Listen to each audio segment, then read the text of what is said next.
DJ दीपक राज गनौली।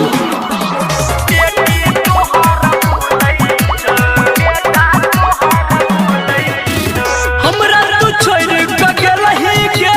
सहिया से setting तू केलही गे हे छोरी हमरा तू छोड़ के गेलही गे सहिया से सेटिंग तू केलही गे हमरा देख के सुन गे छौरी मुहवा तोहर नहीं खुलै छौ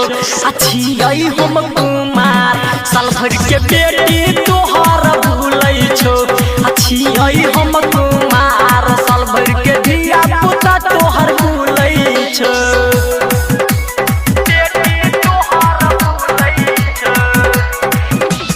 डीजे उमेश सुखीपुर बाजार।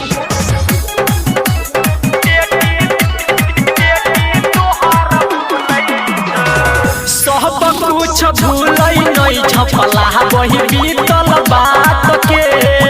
हमरा से मिलै छलही रोज रोज रात के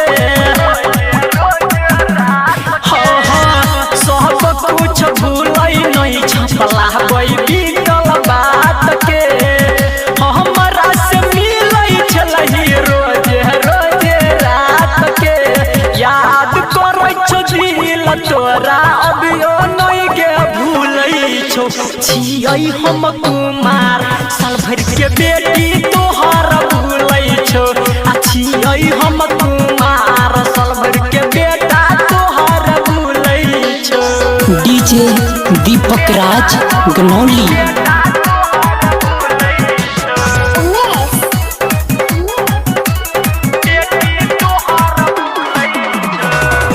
बातो ने करै छी खाइ छी खूब भाव गे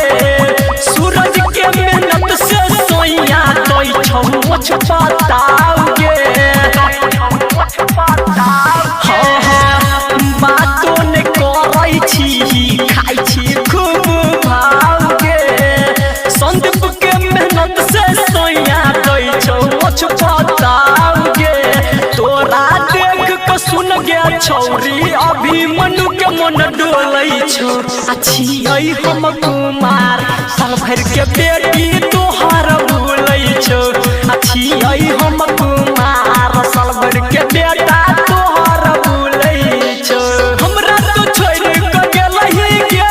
सहिया से सेटिंग तू केलही गे हमरा देख के सुन गे छौरी मुहवा तोहर नहीं खुलै छौ अच्छी आई हम कुमार साल भर के बेटी तोहर भूलै छौ अच्छी आई हम कुमार साल भर के बेटी तोहर भूलै छौ अच्छी आई हम कुमार साल भर के धिया पुता तोहर भूलै छौ। डीजे दीपक राज गनौली।